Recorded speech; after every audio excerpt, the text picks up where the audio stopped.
Welcome to another conversation with Carl. Before we begin, I just want to remind you to like and hit subscribe. Today's conversation brings us Texas-born and river-raised Joe Buchanan. Joe, a Jew by choice, makes country music that is steeped in Torah.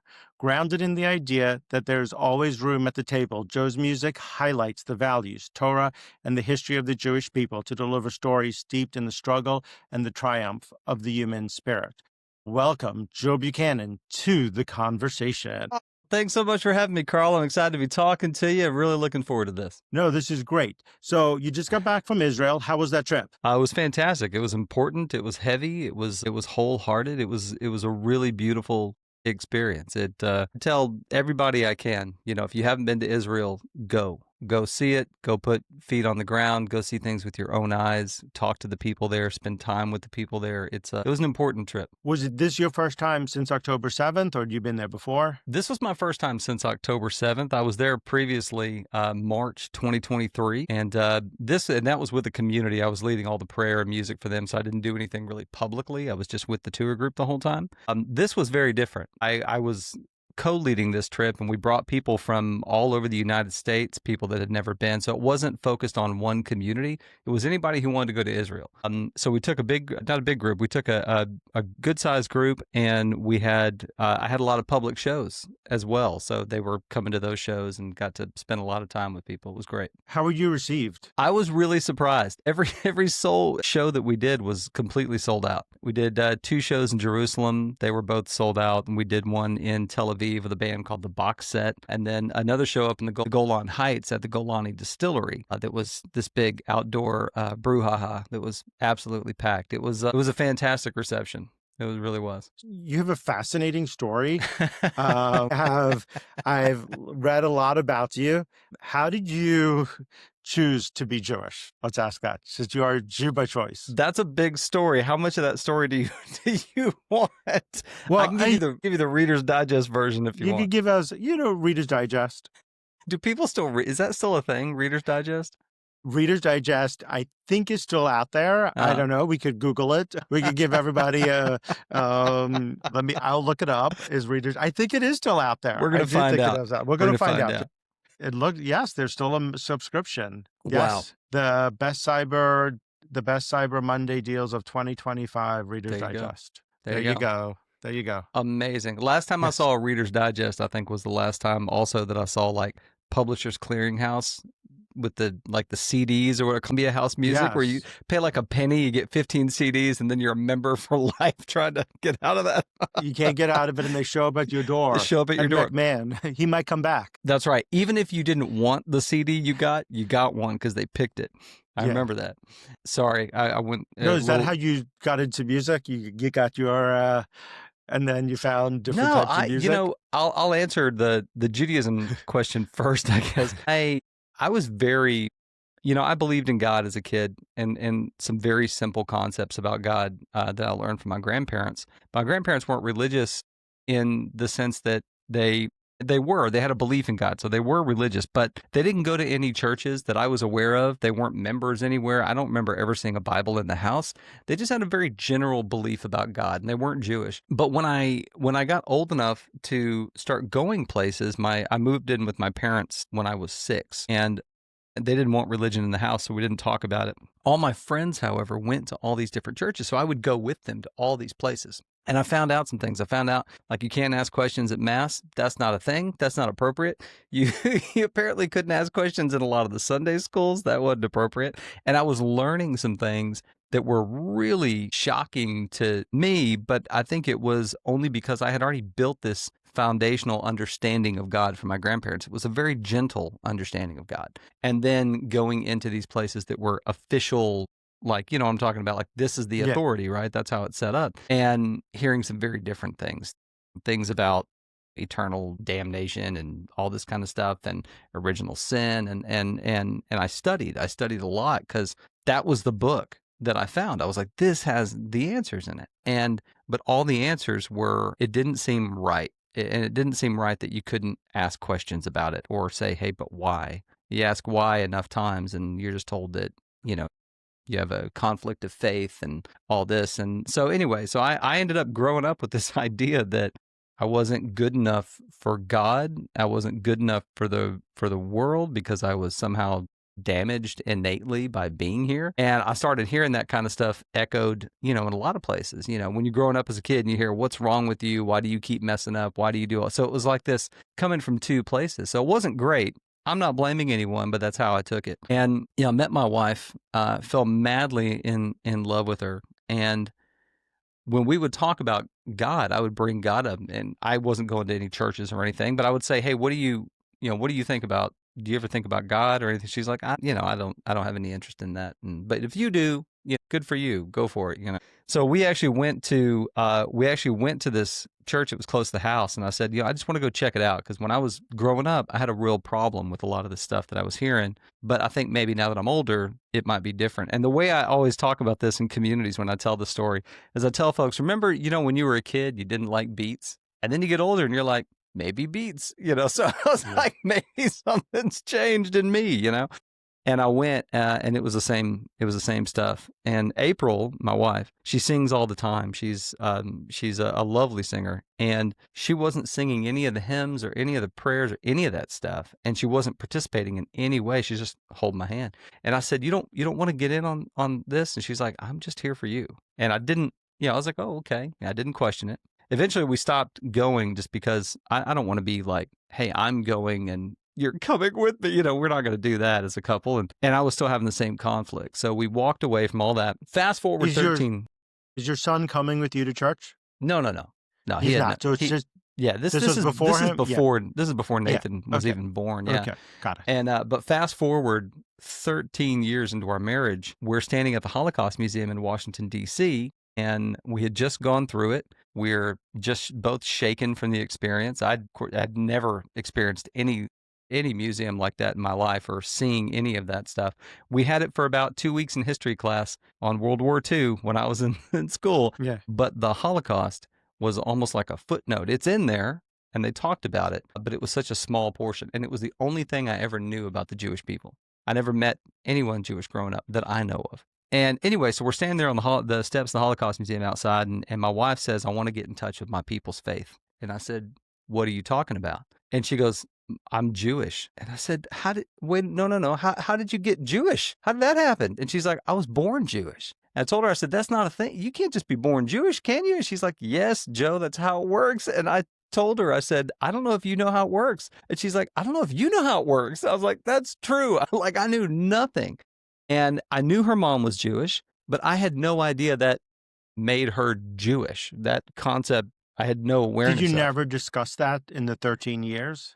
She was, no, because I associated it with a religion only. Yeah. Because I was like, oh, and I never, in my mind, my understanding of going from, one to the other was you accept this, you do this, you do it, because that's how Christianity teaches it, right? You're not a Christian until you accept these things. And she was like, I've never done anything with God. I'm not really interested in all that stuff. And I'm like, okay, great. And I never would have thought, well, because your mom's Jewish, doesn't that make, I will tell you, nowadays, maybe more people have an awareness, but at that time, unless you grew up in those communities or knew someone or married someone, dated someone. Is she from Texas? She's from all over the place. Okay. She is from Texas, but she was part of a military family, and there wasn't really anything kept tradition-wise with her mom when they lived all over the place. And so she wasn't raised with any shul or community or summer camp or any of the traditions, except the occasional Passover at her grandmother's when she was super, super young, like 4 years old. So, she didn't know what to do with it or much of anything about it. And so I told her, I said, well, let's go find somebody. Like somebody's got some answers, right? So we found a shul that was close to the house. That's the only reason we went there. It was 20 minutes from the house. And I'm like, yeah, I don't want to drive an hour to go. Let's go here. So we walk in the door. Where are you in Texas, by the way? Just so I'm setting I'm in picture. Houston. Okay. So we found this little shul called Shar HaShalom. And the rabbi there was Rabbi Stuart Federer, lovely human being. Still like one of our best friends to this day. And we walk in the door and I said, hi, my name is Joe. This is April, my wife, and this is our son, Nathan, who just found out he's Jewish. I said, they're Jewish. I'm not. None of us know what that means. Here's the thing he said that made me want to jump in with both feet. Did you make an appointment with the rabbi? We showed up. They were doing, it was Shabbat. They were like, join us tonight. Great. I don't know what Shabbat is, but Okay. let's do it. Of course, Christianity moved the date. They call it something. Yeah, they call it the Sabbath, and we still refer to it as that sometimes. Yeah. But I was like, oh, they're doing this Shabbat thing, and it's tonight. I have no idea what that is, but let's go check it out. Okay. And so he goes, you want me to just explain all of this? I said, yes, that would be really cool if you can. He goes, all right, here's the deal. He said, there's one God, and there's nothing wrong with you.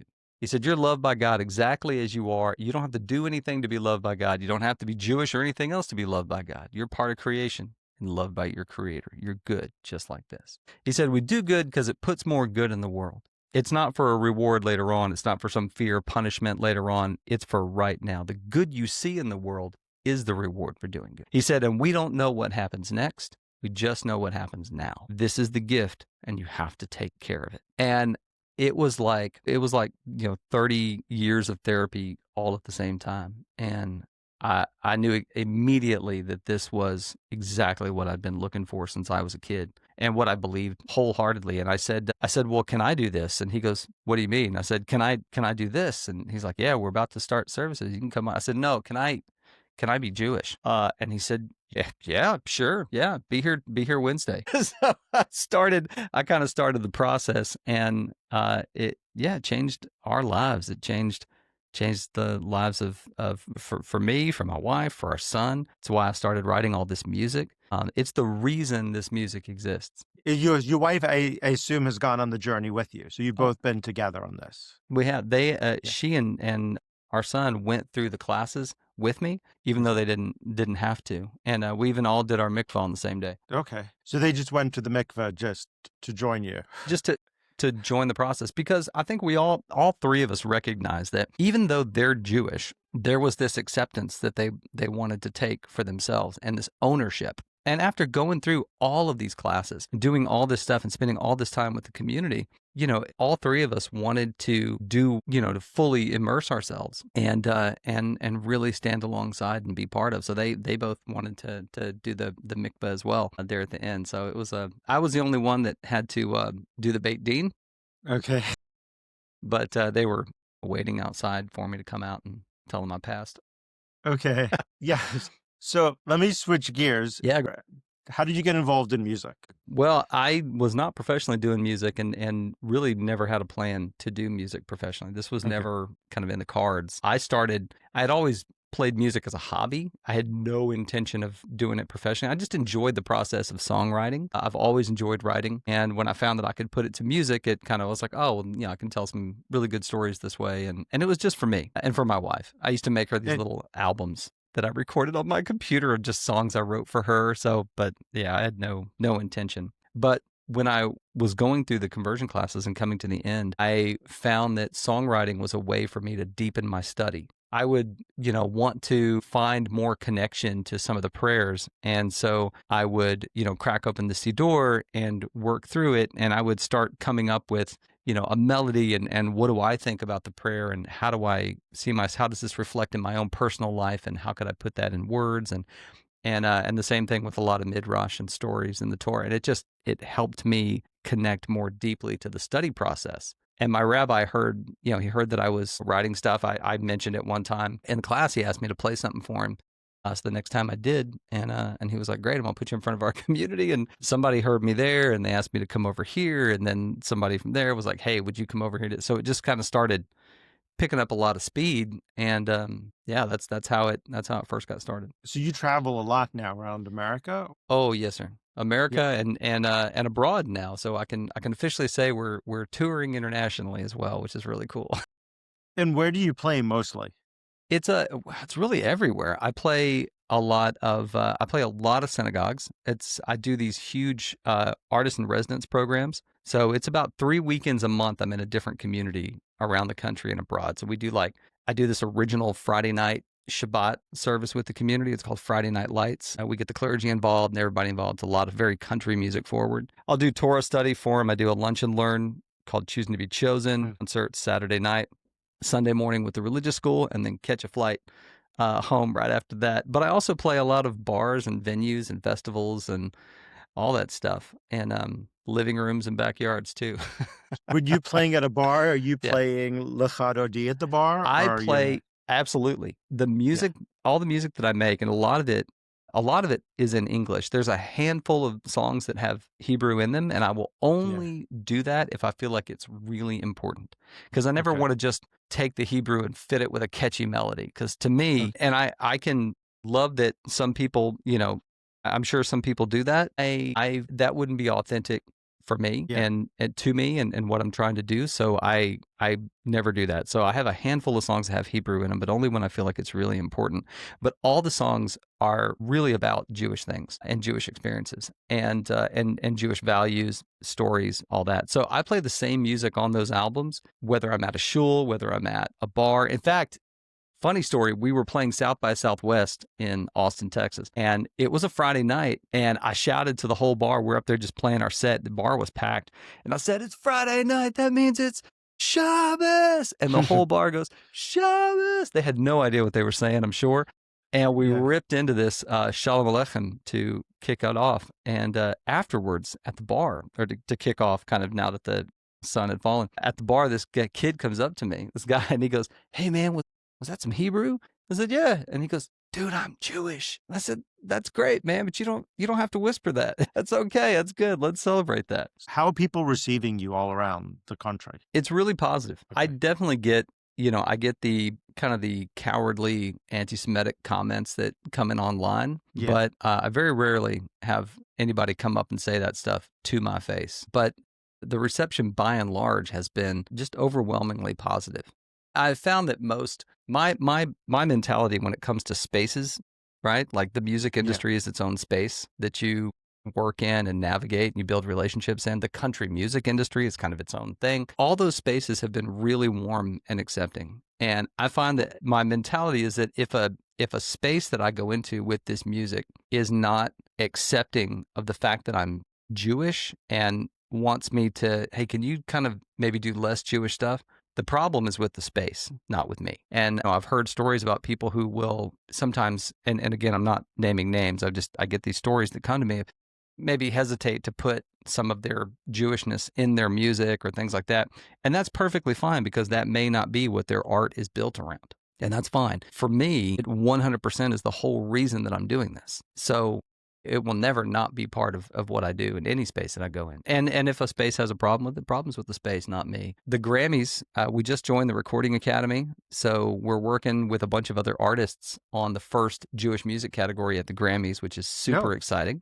And they're on board. The Recording Academy is all for it. They're like, get the releases together. Let's do it. The Texas Country Music Association, I'm one of their members now, and they'll share stuff that I'm doing that shows like where I'm doing Shabbat at and all this. So it's been really wonderful. It really has. Is your following just Jewish or is it bigger?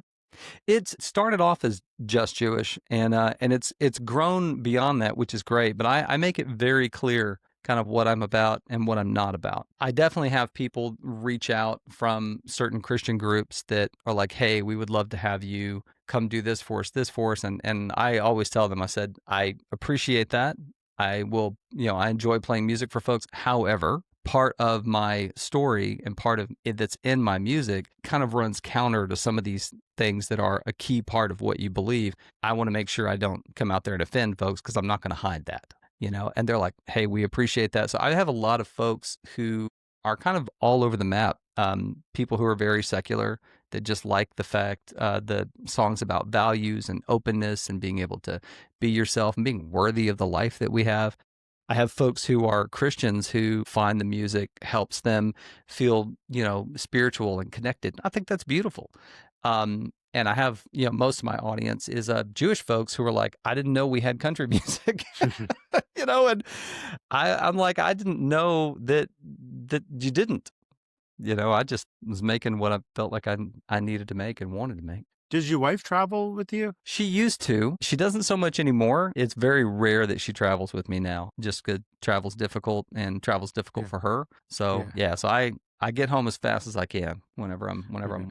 That's also one of the reasons, Carl, why I won't go like, "Oh, we're going to go to this town and then this town and then this town and this," like right next to each other and do like a traditional tour.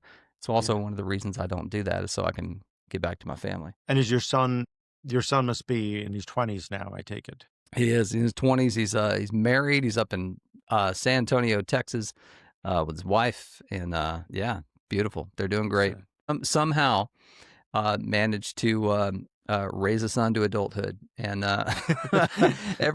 everything good definitely came from my wife. Well, I think that you have a good positive influence there. Is he also into music, or no? He really is. He absolutely loves it. He played drums for a while, and I guess you could say he's still a drummer, but he hasn't played in some time. But yeah, he played drums for a little while. He did a service with me one time at a show, which was really cool. And yeah, we talk music and pop culture all the time. He still calls me about every 3 days. I get a call from him. Who's your favorite artist? Oh my gosh, what a great question. Well, my favorite artist is most definitely, I'm torn. There's two. There's really two, but I'll tell you one, and then I'll tell you the other. I love George Strait. I am such a over-the-top George Strait fan. I've never seen him live. I've always wanted to. Every time a George Strait song comes on, my wife and I will look at each other. We'll dance together. It doesn't matter where we are. At the truly grocery store, we can be at the I don't know, the Home Depot and start dancing in the aisle. I love George Strait,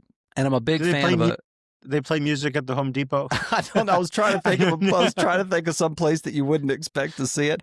I don't know that we've danced at Home Depot. We've definitely danced. We've definitely danced in a lot of grocery stores. Okay. And lobbies and stuff. I also really like Robert Earl Keen, another Texas songwriter, incredible storyteller, and was one of the people that helped shape the way that I approach writing music. You mentioned where did a love of music come from earlier. We had a ranch down in South Texas, close to the border. Big place, my grandfather's ranch. And they had a jukebox down there, and it was full of George Strait and Conway Twitty and George Jones and Dolly Parton and, and all these folks. And that was really kind of the soundtrack to every day. It'd go in there. It was one of those jukeboxes you could just put in whatever you want, and it would play it all the time. And that became country music was a real soundtrack for growing up. And some of the first stories, I remember hearing this music and going, this is all about people and their struggles and their victories and love and heartbreak. And it's always just been a beautiful, people-centered form of music. Well, a lot of country music is storytelling. Mm-hmm. Right. So when you went to Israel, how many times have you been? Only twice.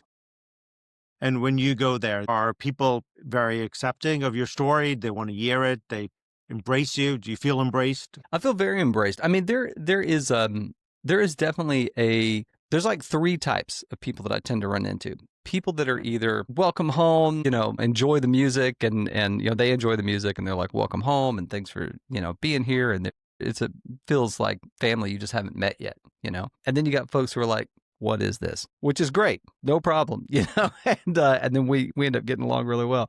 And then there's the folks who are like, absolutely not. Yeah. And the absolutely not, I find, is not associated with the country music side of it. It's associated with my conversion because I didn't do it through a particular rabbi or the person that they would see as, and that's perfectly fine.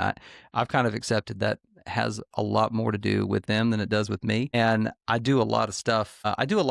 In and for Orthodox communities. Obviously, they won't bring me in to do services, but I'll do concerts and Lag BaOmer concerts and all this kind of stuff. So, my thought is that our family, our beautiful quilt of many colors that we are, has a lot of different ways about it. And there's so much beauty in all those different ways. And I feel like part of my job as a human being, now that this has been opened up in such a way, is I want to meet and I want to spend time with all the different parts of who we are and learn what I can to try to just live the best life that I can, do the most good with the time that I've got left. I don't think you can judge Judaism by Jewish people. And I think that there's so many, as you said, there's so many people that practice it, find it differently. Yeah. And that is what makes, I think, us very interesting as a people. It is wild, right? Because you explain that to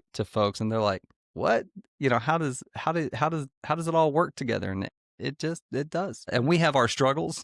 Our struggles in the kind of our different areas. I like to think of them all branches of the same tree. And but it's what family does. Sometimes we argue, sometimes we eat at the same table. How did your family, when you converted, how did they react? Yeah. I get this question quite a bit in communities, and the way that I usually answer it is I say that I'm very close to my wife's side of the family.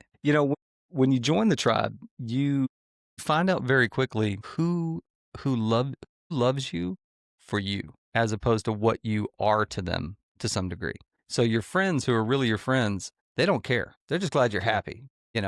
Great, man. I have a lot of questions. Can I ask you something? 100%. Yeah, you can ask me that. Great, fantastic. And then, you definitely find that you have certain family members that it offends very deeply and sometimes in very surprising and shocking ways. And, there's not, you can do everything you can to try to say, this isn't about that. This is something I need to do. You can be as gentle with it as possible. And sometimes that doesn't matter. And in those cases, it's important. It's important to know that it's not your fault. Yeah. Yes, it's not your fault. You didn't do that. Well, you find in life that I would say that your true friends are the people that will ride the bus with you when the limo breaks down. Yeah, 100%. Not that I have a limo, but I would say it is the ones that will ride the bus with you when the car breaks down. Each of us have to present the way that we're most comfortable, and this is who we are. Yeah, I agree. 100%.